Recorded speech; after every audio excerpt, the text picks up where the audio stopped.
Are we experiencing the future of gaming with Microsoft Flight Sim 2024? Well, let's dive in.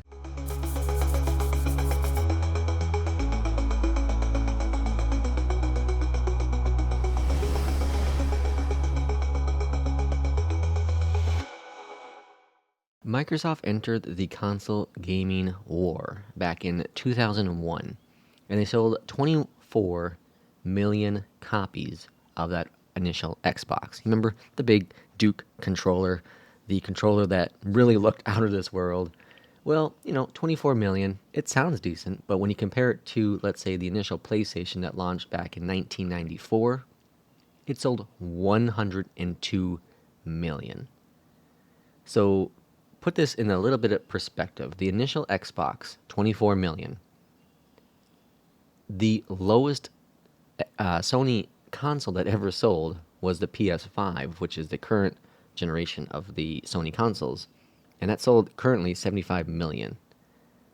So yeah, the Xbox console hasn't done great comparing it to Sony, and even comparing it to Nintendo, which, the Wii U is considered to be the biggest flop of Nintendo, selling just under 14 million copies.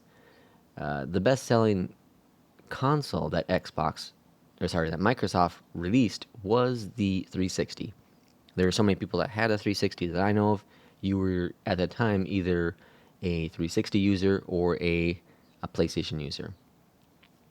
Now, the reason for this video is a couple things. One is the big rumor that's been going around for a very long time, and that is Microsoft potentially focusing on handhelds versus actual home consoles. And right now, no doubt, Nintendo owns the handheld market. Now there is the Steam Deck, and there are a bunch of Linux, Unix. I think they're all actually Linux version of a Steam Deck out there that's similar in ways. I think there's even one that runs, or maybe there are multiple ones that currently run Windows.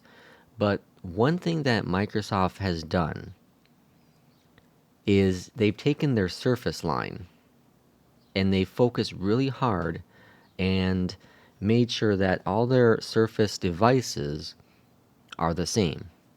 So in terms of performance, in terms of the visuals, in terms of some of the features, it's very much across the line similar. They've taken that tactic that Apple have taken with their Apple, devices. So you have the iPad, you have the watches, you have the phones. They're all very visually the same.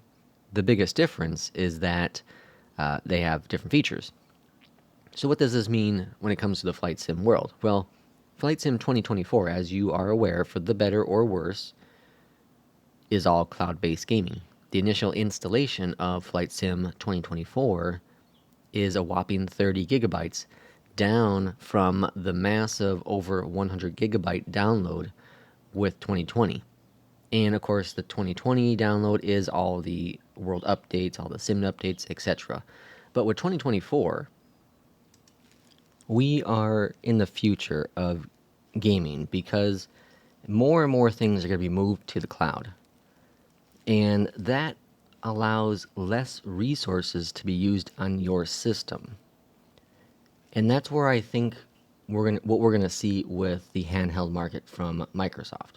And the big rumor now is that sometime this year, we're going to see the first partner devices come for the new strategy of a mobile handheld device from Microsoft. And it likely will run a stripped down version of Windows.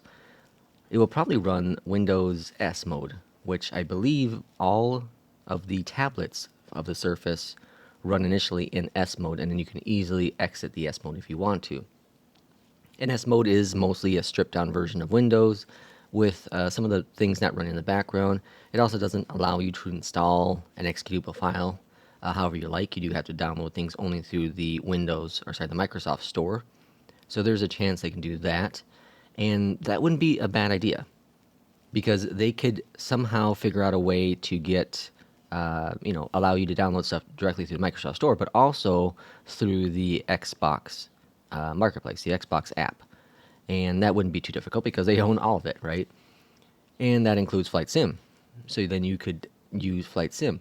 Now the question is going to be,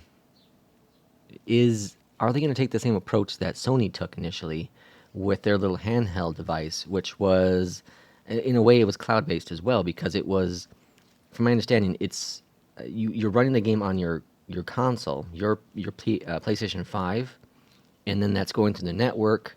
I don't think it's going through just your home network. I think it's going through the Sony network, and then you're seeing it visually streamed on your device. We're not going to see that with this handheld. We're going to actually see it running, whether it's running through the cloud or if it's running on your device. That's how it's going to be running. I wouldn't be surprised if it is all cloud-based, or the majority of it being cloud-based.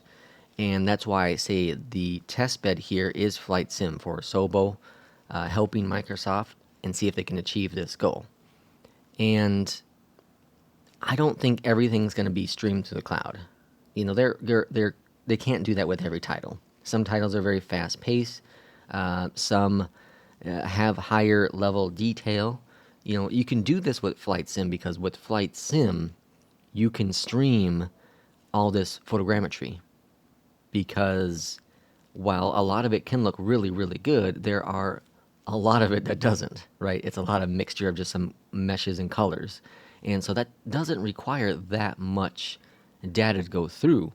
Whereas, let's say you're playing Call of Duty, which is a super fast-paced, close-up, high octane, high graphics, high fidelity, that would be a bit tougher to do the whole thing with the cloud. But they can certainly do modes or sections of Call of Duty in the cloud. Now, I am no programmer, I am no gamer or game programmer, but you know, this is what I'm seeing from the future. We know Nvidia has their whatever they call their cloud-based gaming. They have that feature as well, where everything's through their cloud, so you can play select titles that are on that network from your TV, from your PC, and I think they might even sell the Shield still, or if that was discontinued potentially. But it does open up that door. It allows people who don't have high-end systems to still play games that look visually amazing as long as they have the connection to go with it. So, do I think cloud gaming is the best solution when it comes to gaming in general? Not really. But I think that we are in a weird situation right now where games have become so big of a download that now it seems to be more beneficial to not just the gamer themselves, but also the studio to do assets that are streaming and not a full-fledged download. And this has been an issue from the developers aspect where they haven't compressed things the way that they should have been. And there are just some titles that have become way out of control with the overall size. You think of a game like NBA 2K. I love playing basketball games, and the 2K game is just a whopping, it's like 120 gigs of a download on PC, and I think the wrestling games from 2K are the same. And you're like, why? Why does it need to be this big? I understand you have a bunch of different players, but why does it have to be so big? So imagine if 2K can do the same thing with like GTA 6, with their NBA games, with their wrestling games. You know, the assets are streaming. So if you're not using select players, you don't need to have them on your system running, you know, or stored on your system. So either way, I think the future of gaming is what we're seeing with Flight Sim. I feel this is the test bed, and I feel that it will be very interesting to see when Microsoft launches their very first official handheld device directly from them, when we see how Xbox gaming is achieved on that handheld, and of course how Flight Sim works on that handheld. Let me know in the comments down below what you think of cloud gaming. Are you pro? Are you against? Do you have a better idea? Let's see how things go. As always, take care.